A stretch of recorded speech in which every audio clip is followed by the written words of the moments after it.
मैले तँलाई कहिले भनेको थिइनँ कि तँलाई चाहिँ यहाँदेखिको यहाँसम्म कालो गाजर लगाउँदा राम्रो देखिन्छ भनेर। तपाईलाई मैले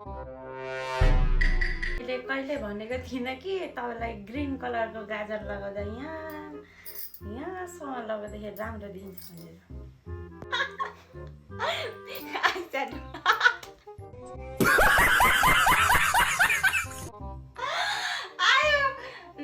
मैले तँलाई कहिले भनेको थिइनँ कि तँलाई चाहिँ यहाँ कपाल बाँध्दा माथि कपाल बाँध्दा सौसा हानेर यहाँ फेरि जुरी सबै कपाल। तपाईँलाई मैले यो भनेको थिइनँ कि तपाईँको यहाँ अगाडि यस्तो निधारमा दुईपट्टि बाँध्दाखेरि राम्रो देखिन्छ भनेर। मैले तँलाई कहिले भनेको थिइनँ कि यहाँदेखिको यहाँसम्म कालो लिपस्टिक लगाउँदाखेरि एकदमै बबाल देखिन्छ भनेर। तपाईँलाई मैले यो भनेको थिइनँ कि यो